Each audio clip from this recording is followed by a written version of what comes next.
We are on a mission to determine the best professional wrestler of all time. And as great as any singular match can be on a WrestleMania, here on Wanna Be a Pro Wrestler, me too, we believe consistency is far more of a factor than number of main events, championships won, because those are all superficial numbers. So let's argue about this, alright? You guys know my goal is Kurt Angle. I think he's the most versatile performer. He's a great heel. He's a great babyface. By the way, Kurt Angle's everything. I'm the champ. Oh, it's true.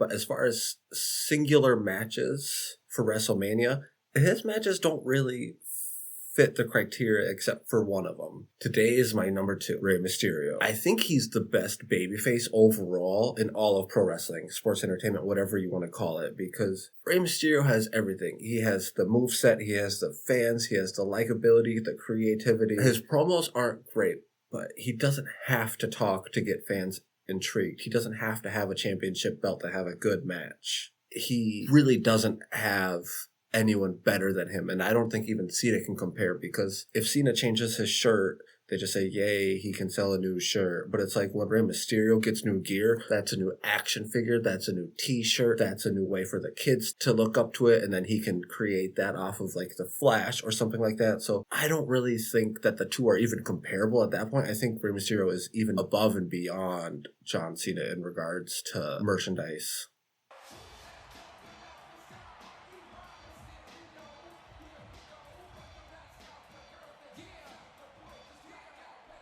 So just starting with his entrance, I think he has the greatest entrance of all time. I think it's better than The Undertaker's even at that, because I don't think The Undertaker's entrance is all that interesting. All it is a nice slow walk, and it's cool, but it's not really much special. It just has an aura.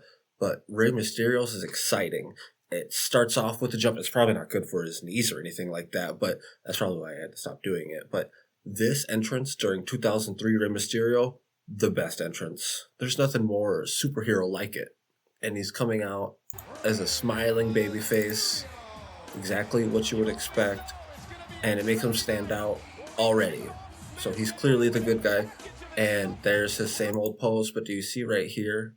He has a shirt, but he doesn't technically wear a shirt. It is a part of his outfit. It makes him stand out even further than what he already would have stood out just with the gear. So it gives him that little bit more oomph. It's kind of like a jacket almost. I know people love their ring jackets. I love to wear one. I had a vest. Now I switched to a sport-like coat. They call it a bomber. I didn't know that.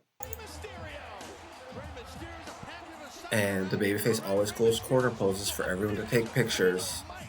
It's very babyface. There isn't one thing that doesn't stand out in a bad way. Even his entrance music is awesome.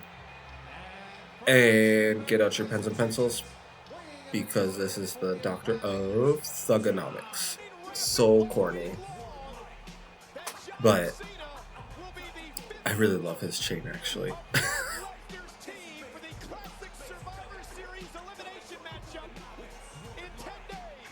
I'm not sure how believable him being the leader of a chain gang is, but I guess it's make believe, right? We can go with that. Fun fact: the first T-shirt I ever bought was "You Can't See Me" with John Cena's slogan, and it was in camo and it was yellow. Ugly shirt, ugly shirt. But I bought it. It was the first shirt I ever bought. Can't believe it wasn't a black shirt though. The chances of John Cena losing to Rey Mysterio. I'm pretty sure they write their own bars, or at least John Cena does. Let's just look at the two here. Look how different they are. He's 5'0" nothing. He's 6'2", and look at the characters. Look how big of a character difference that is. This is what pro wrestling is. It's about styles clashing. It's about different shapes and sizes. It's about different colors. It's about everything. It's about what you can create. I'm a box office smash. I'm reloaded like the Matrix. How am I going to lose to a midget dominatrix? don't think you could say that anymore, John. Hey, you can say you're a grown man. I just don't believe you. You're a baby. I don't know whether to spank you or breastfeed you. And his hat's on backwards with no access to the sun. 911 is your slogan. I'm about to put a whipping on the Mexican Gary Coleman. And ironically enough, if you see the back, it's Butkus, famous football player, kind of funny Dick Butkus. I don't know if that's on purpose or not, but it's just funny. And the yo yo yo yo yo yo, I was not sure if he was maybe trying to get that on a shirt. Wouldn't have been the worst idea to try that. You got to try different stuff, I guess, right? And he spent the whole promo burying his opponent, basically, about how short he is. But the fans are still going to be able to believe in Mysterio just because of who Rey Mysterio is as a performer. And this is also those shades of gray that Cena is having at this time, because this is right before he starts to get ready to turn babyface, and this is actually going to be one of the main moments of that process. So not only is this a great match to watch to study, it's also an important match to watch for John Cena. Yeah, speaking of Cena burying his opponents, I don't know if he could ever make a career out of that. Might have to change it. And see, the fans are cheering for Cena, and Rey Mysterio's laughing. So Rey Mysterio could have taken it personally and been really awkward about them cheering for him and been selfish and been upset about it. But selfless performer Rey Mysterio, he's letting the fans acknowledge that they want Cena, they like him. He's kind of an a-hole or whatever, but the fans like it. And it's in the time of, he's more of a tweener right now, pro wrestling term. It means in between good guy and bad guy, which is pretty much what Stone Cold Steve Austin was. See the shirt? Kevin Nash apparently told him to wear an oversized shirt so that way when he takes it off, it's more of a presentation of wow, look at all the muscles under there, instead of someone wearing a really tight-fitted shirt and then being look at, see, I have muscles, and then when you take it off, you're either not surprised or it's less impressive than they thought. And honestly, a genius move by Kevin Nash. I think Kevin Nash is one of the best minds. I once asked Kevin Nash at the seminar how to make money, and he said that he played Turner and Vince McMahon against each other, and I'm okay, I don't think I can do that. I should have asked the better question of how do I make money now as a professional wrestler, and how are you making money? Because the t-shirt sales, the little online gimmick stuff online that we do, he doesn't care about.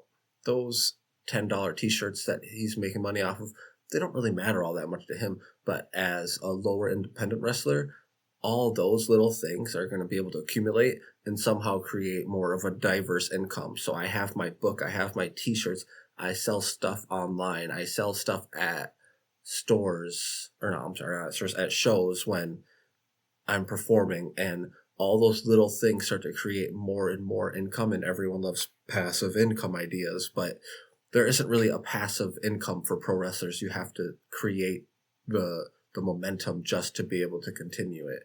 That's also what this channel is about. So taking this and moving it forwards, we're going to be able to do more matches and we're going to have more fun, but we're also going to be able to show independent pro wrestlers how we are making money ourselves.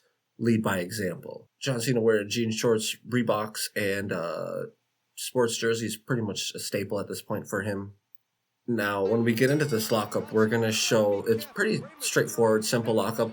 All it shows is Cena's stronger than Rey. Easy. A little bit aggressive. Emphasizes his gimmick. And then Rey throws a little forearm. Watch this. Did you see that? Rey Mysterio is an incredibly unique performer. Now, watch how Rey does a drop toe hold. It's not the same with the legs that everyone else does.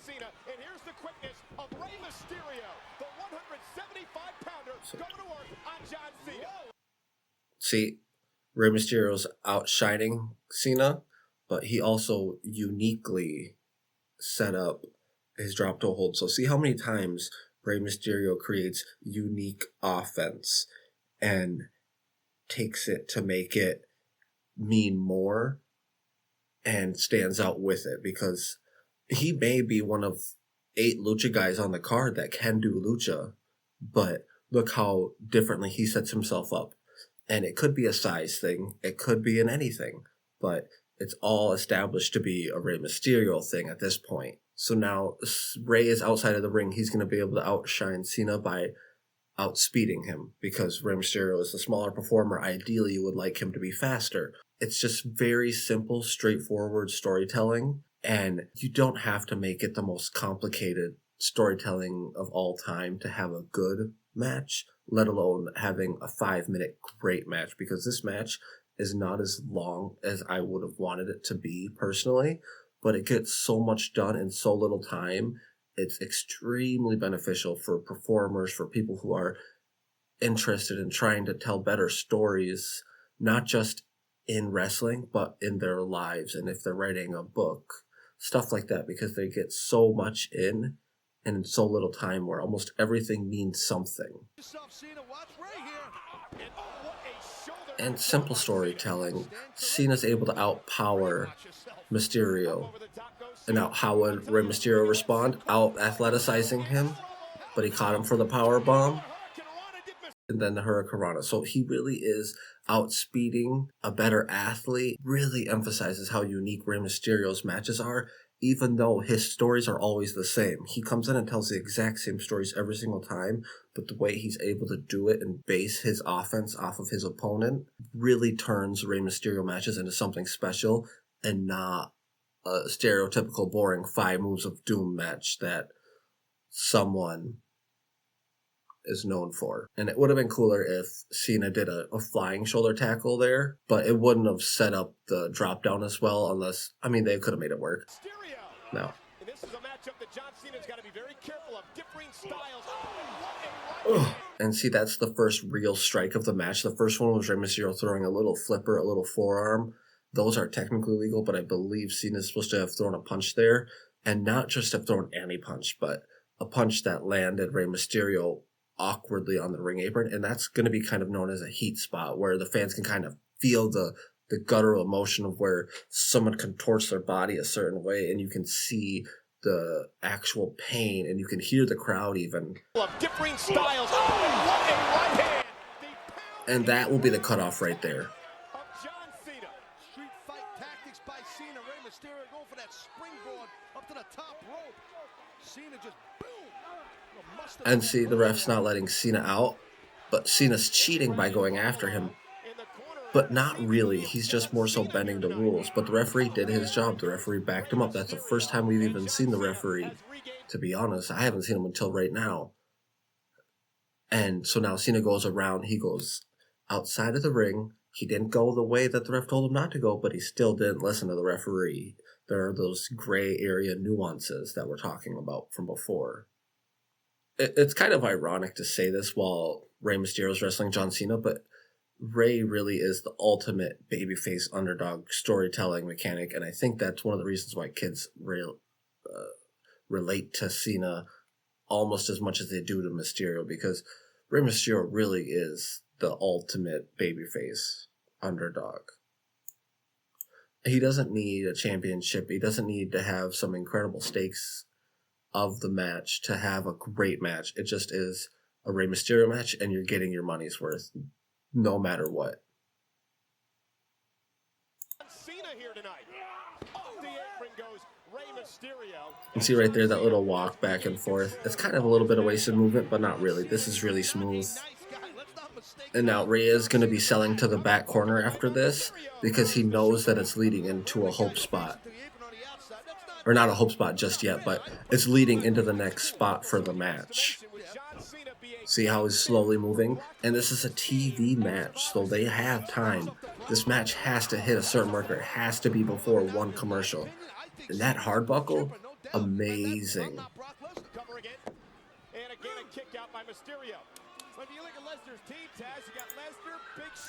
And now this hope spot is going to be for Rey Mysterio to start building a little bit of hope.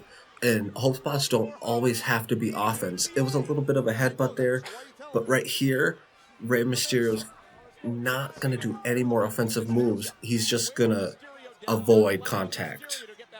And that might be a part of a lucha thing. It's about taking your opponent's offense and using their momentum against them. So watch Rey stop himself. And now by the time Rey gets to the top of this rope, Cena's already recovered and is able to take advantage and hit a stalling suplex here. See how it's like Rey Mysterio did as much as he could with what he had. But Cena's just still able to mount the offense. And now Cena's able to get in how much more powerful he is, and his little gimmick, "Can't see me," which is honestly pretty sweet when you look at it, because it's very powerful. Hope doesn't look the same for everyone in every single match. You're not always able to get the same result with just avoiding a little bit of contact, because every match is going to be different like that. Sometimes if you're able to do it, in some of my matches I've been able to do it, is you're able to build hope just off of kicking out. And it's able to get the fans to slowly build into wanting to see you make that comeback. And now we're going to get into the rule of three, which is a really normal storytelling mechanic and storytelling. Rey's going to hit 2 elbows and then a punch. And it's just little simple stuff like that that you might not notice if you're not a performer. And this is going to be the beginning of building up to a comeback. See how he stopped? And now they're going to an opposite corner. And see how Rey threw up an elbow this time? So that's the third time that they were using the corners for a spot. But they were using an opposite corner this time. The other times they were using this one and then this one. But now the third time, it's another rule of three. It's a second rule of three almost right away. So Rey was able to stop Cena's momentum a little bit. And then now he's going to be able to stop it a little bit more. This is going to be kind of what makes Rey such a unique performer as well, because he did have time in WCW, and we're going to see something that is a WCW staple. Back in the day, they used to set up 3 covers, and that would kind of be your comeback. It would be a consecutive set of covers. So like when a Bret Hart match does it, it kind of looks like that even. It might be just an old school thing since it's a Bret Hart thing too. I don't really know exactly. It's really interesting.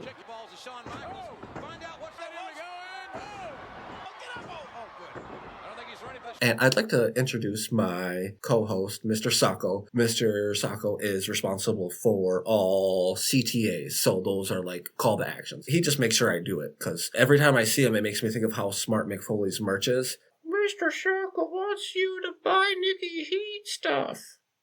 Or just subscribe this time. Just subscribe. That's all, Mr. Sacco. Just subscribe. Okay? Okay, just subscribe. That's all, Mr. Sacco. Thank you for reminding me. I'm forgetful. I've been hit in the head a couple times. And outwatch this WCW old school like comeback. So boom. So that would have typically been a double down spot.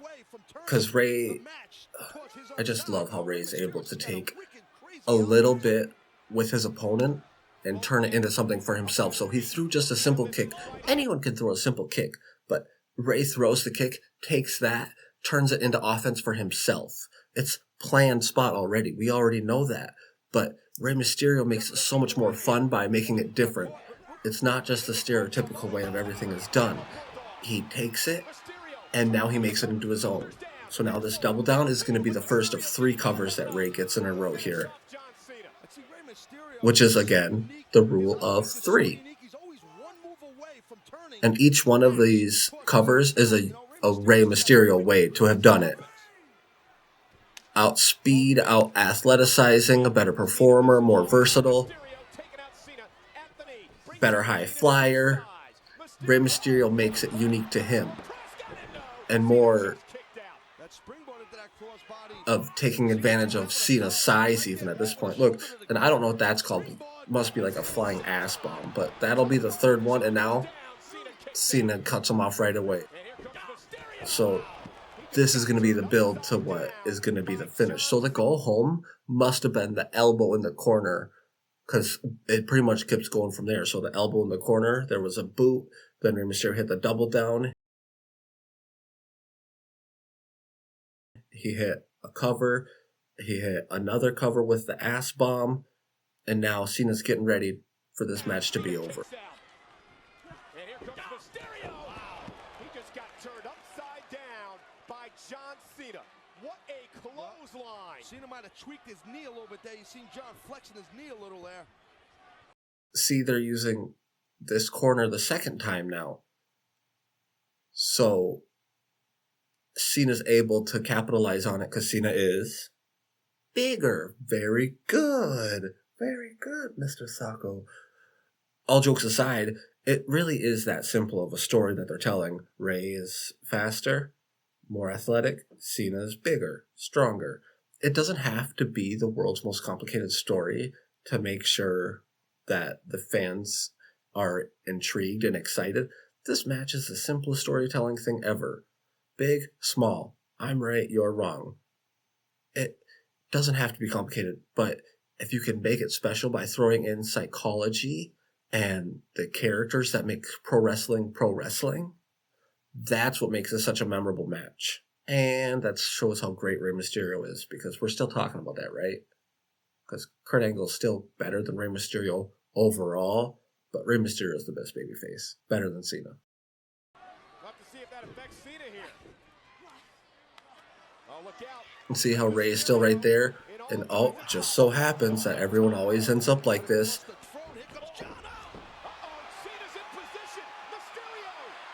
A lot just happened right here. When Razor Ramon used to set up for his Razor's Edge, he would always do the smoke a cigar, throw up his hands thing.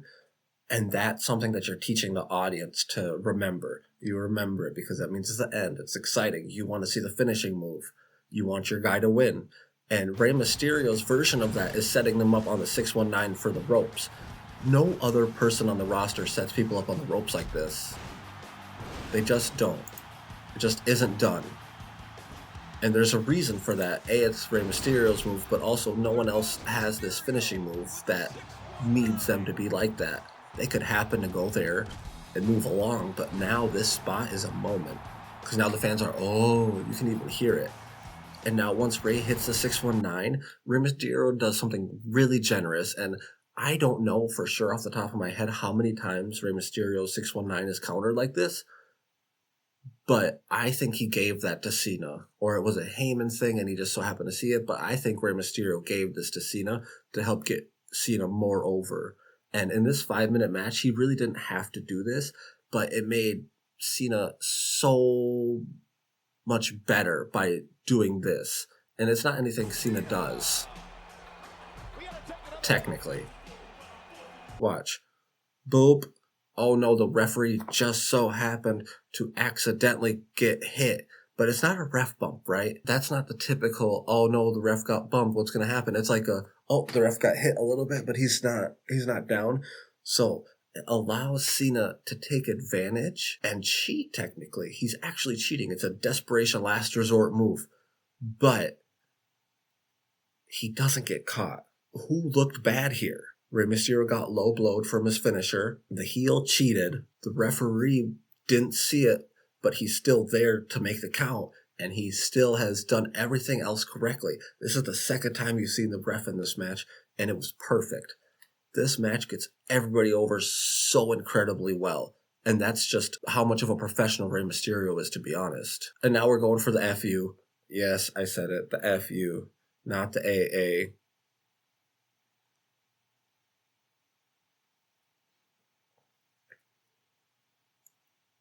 So what happened in this match? Rey and Cena both had unique entrances. Cena got his gimmick over. Fans still loved Mysterio. They still kind of cheered for Cena though.